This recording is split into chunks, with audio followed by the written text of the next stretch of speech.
ایک ساتھ حاصل ہوں گی۔ حضور اکرم صلی اللہ علیہ وسلم نے ارشاد فرمایا، سنن ابن ماجہ کی حدیث ہے، فرمائے اللہ کے ساتھ اس کی یاد اور خفیہ اور ظاہر صدقے کی کثرت سے اپنی نسبت دور کرو، اپنی نسبت درست کرو۔ اللہ کے ساتھ اس کی یاد کے ذریعے اور چھپ کر اور ظاہری طور پر صدقہ کثرت سے کر کے اپنی نسبت اپنے رب سے درست کر دو۔ اللہ تعالیٰ سے تعلق اور رابطہ چاہتے ہو تو علی الاعلان بھی صدقہ کرو، چھپ چھپ کر بھی صدقہ کرو کہ کسی کو معلوم نہ ہو، اور اس طرح تم اپنی نسبت رب تبارک و تعالیٰ سے درست کر سکو گے۔ پھر ارشاد فرمایا نہ صرف یہ بلکہ تم روزی بھی دیے جاؤ گے، مدد کیے جاؤ گے،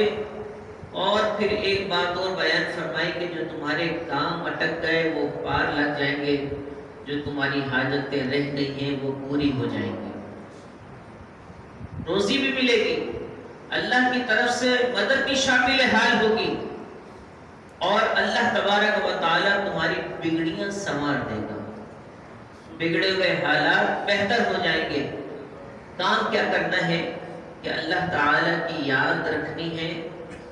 اور خفیہ اور ظاہر کثرت سے چھپ کر اور علی الاعلان صدقہ کرنا ہے۔ یہ صدقہ ہماری اور رب تبارک و تعالیٰ سے جو ہماری نسبت ہے اس کو بھی درست کرے گا۔ رب تعالیٰ کی یاد کے ذریعے ہماری رب تبارک و تعالیٰ سے جو اس کی یاد ہے وہ نسبت قائم ہوگی، درست ہوگی۔ اللہ تعالیٰ ہمیں روزی کے اسباب عنایت فرمائے گا، ہماری مدد فرمائے گا، اور ہمارے بگڑے ہوئے کاموں کو سنوار دے گا۔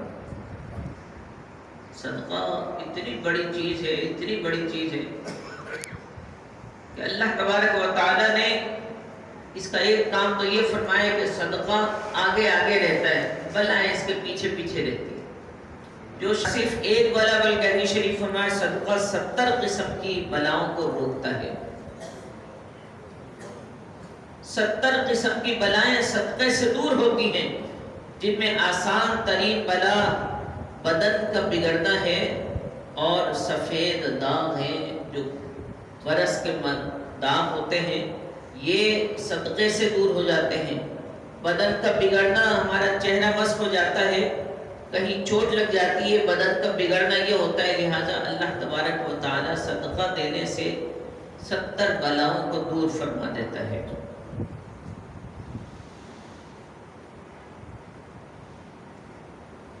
سبحان اللہ۔ فرمایا بے شک صدقہ اور صلہ رحمی، صدقہ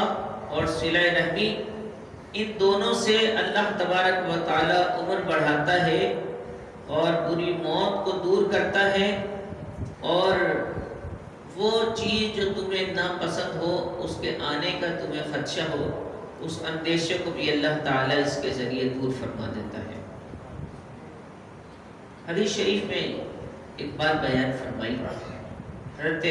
انس رضی اللہ تعالیٰ عنہ اس حدیث کے راوی ہیں، خاتم المرسلین رحمۃ للعالمین، انیس الغریبین، سراج السالکین، محبوب رب العالمین، جناب صادق و امین صلی اللہ علیہ وآلہ وسلم نے ارشاد فرمایا، دوست 3 قسم کے ہوتے ہیں۔ ایک وہ دوست ہے جو کہے کہ تیرا وہ ہے جو تو نے خرچ کیا، اور جو تو نے روکا وہ تیرا نہیں۔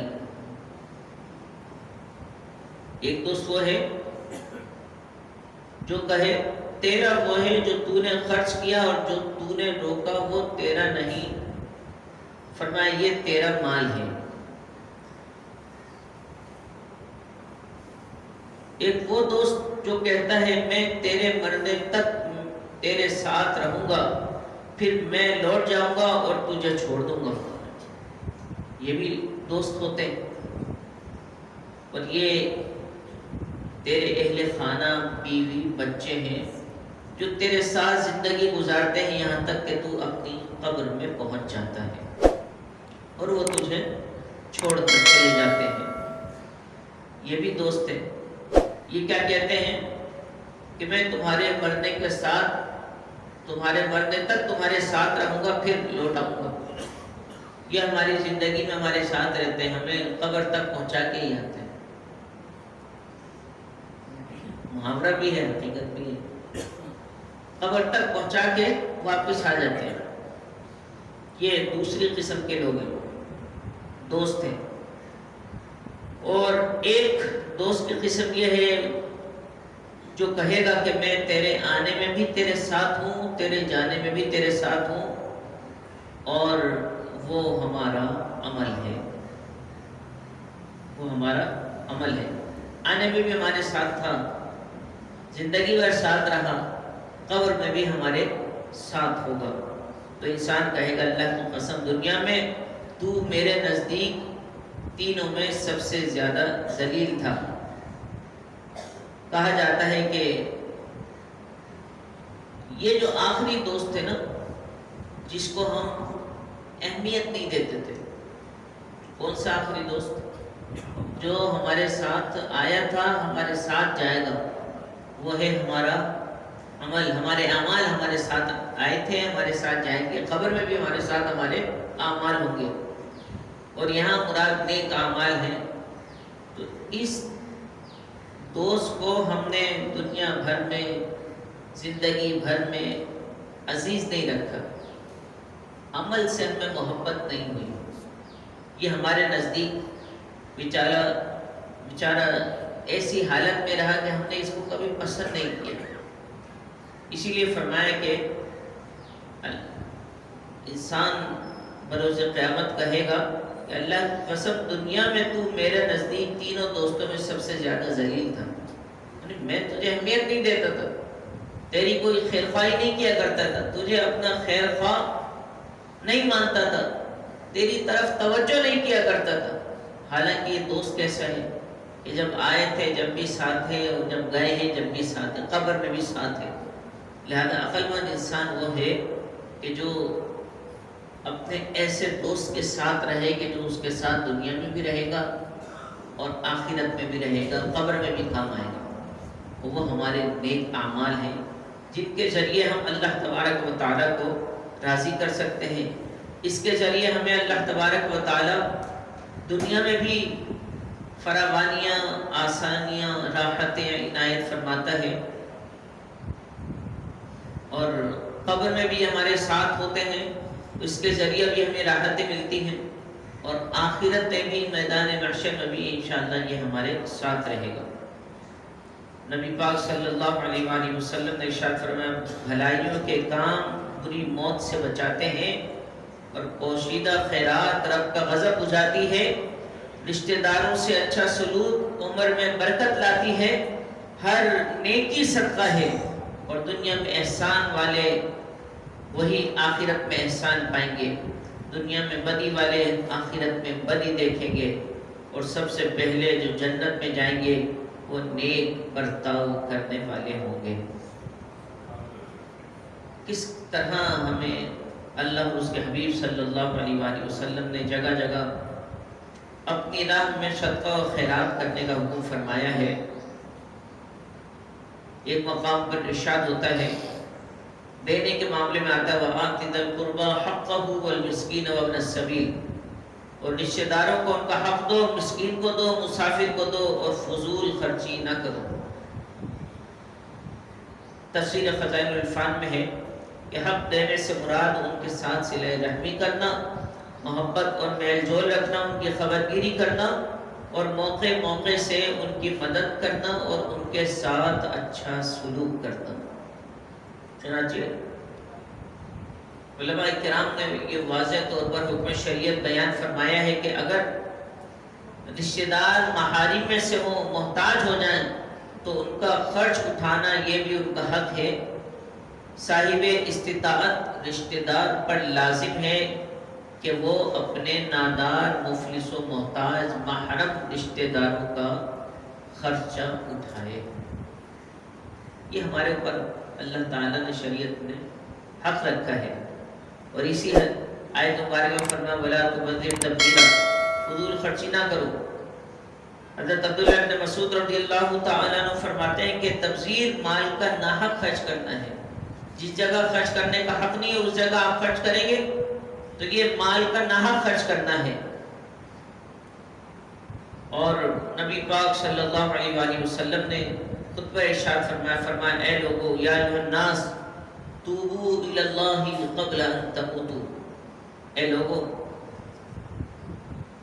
مرنے سے پہلے اللہ تبارک و تعالیٰ کی طرف توبہ کر لو، مرنے سے پہلے اللہ تبارک و تعالیٰ کی طرف توبہ کر لو۔ پھر فرمایا وبادروا بالاعمال الصالحۃ قبل ان تشغلوا، فرمایا کہ نیک اعمال فرصت کے لمحات ختم ہونے سے پہلے بجا لاؤ، نیک اعمال اپنی مشغولیت سے پہلے بجا لاؤ۔ اور ارشاد فرمایا وَصِلُوا الَّذِي بَيْنَكُمْ وَبَيْنَ رَبِّكُمْ بِكَثْرَةِ ذِكْرِكُمْ لَهُ، اور ارشاد فرمایا کہ اپنے رب کا ذکر کر کے پوشیدہ اور ظاہری طور پر خوب صدقہ کر کے اپنے رب سے تعلق کو قائم رکھو۔ اور ارشاد فرمایا کہ اس کا فائدہ یہ ہوگا، اس کی جزا یہ ہوگی کہ اگر تم اپنے رب کا ذکر کرو گے علل اعلان اور چھپ چھپ کے صدقہ کرو گے تو جزا یہ پاؤ گے کہ اللہ تبارک و تعالیٰ تمہیں روزی بھی عطا فرمائے گا، تمہیں مدد الہی بھی حاصل ہوگی، اور تمہارے احوال اس کا احاطہ نہیں کر سکتے، گمان نہیں کر سکتے۔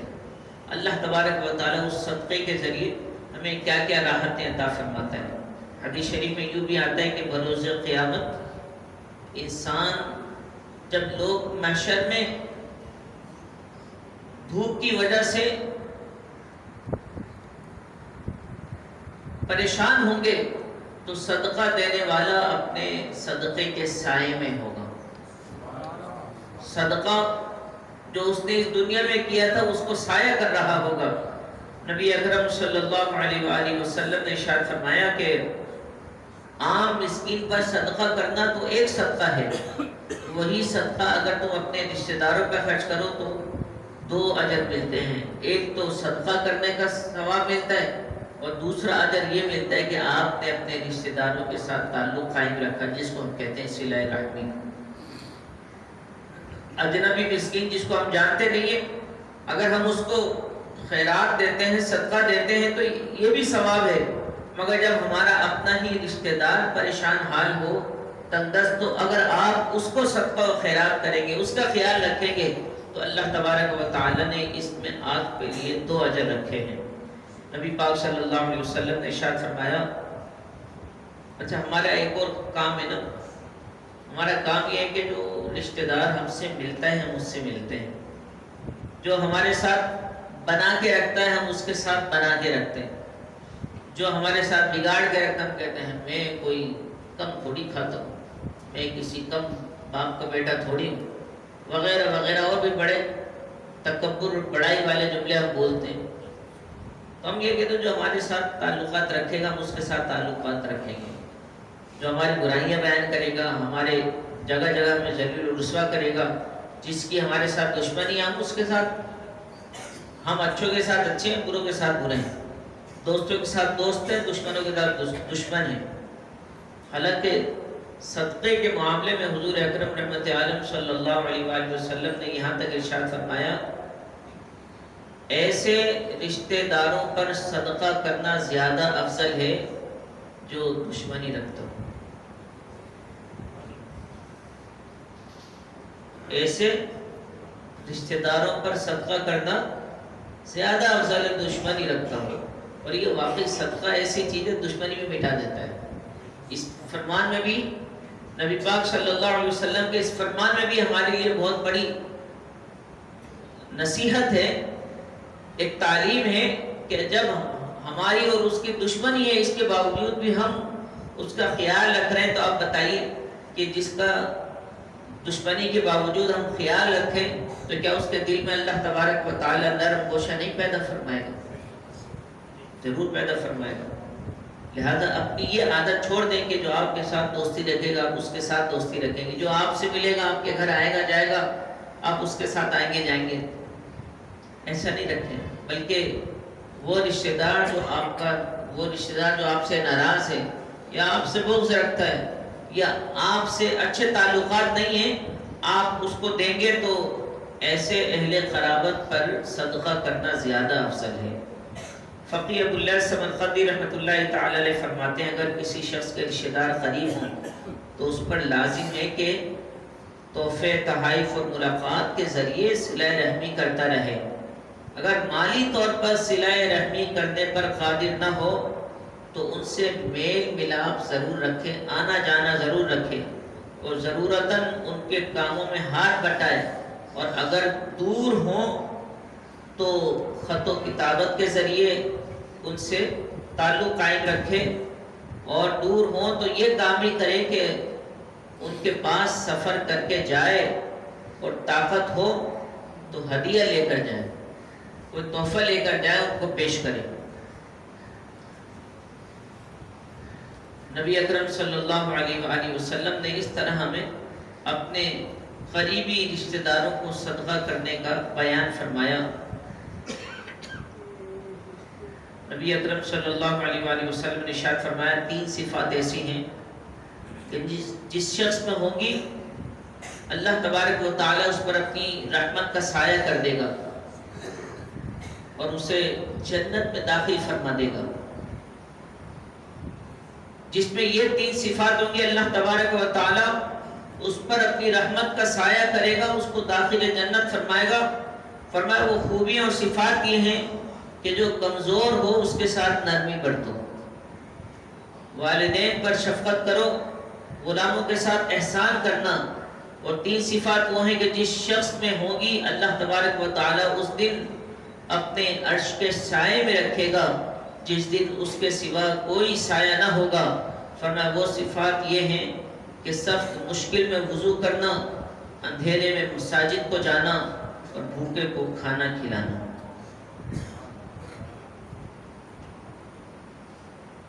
یہ 3 صفات کے اگر ہم حامل ہو جائیں، جو پہلے بیان کی جو بعد میں بیان کی، کمزور کے ساتھ نرمی برتیں، والدین پر شفقت کریں، غلاموں کے ساتھ اچھا سلوک کریں، اور پھر ارشاد فرمایا کہ سخت مشکل میں وضو کرنا، اندھیرے میں مساجد کو جانا، بھوکے کو کھانا کھلانا، تو اللہ تبارک و تعالی جہاں ہمیں اپنی رحمت کا سایہ عنایت فرمائے گا، جہاں اللہ تبارک و تعالی ہمیں داخل جنت فرمائے گا، وہیں اس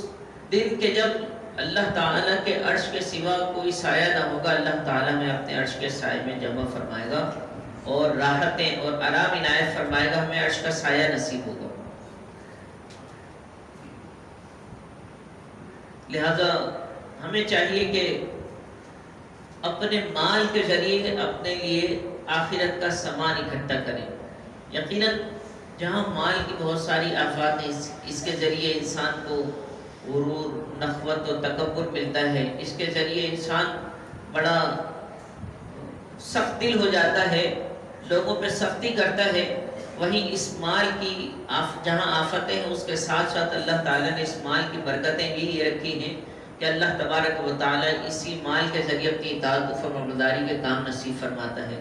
اسی مال کے ذریعے جب ہم حج اور عمرہ ادا کرتے ہیں، نیکی کے کام کرتے ہیں، تو اللہ تبارک و تعالی ہمارے لیے راہیں آسان فرما دیتا ہے۔ آپ نے حدیث شریف میں پہلے سنا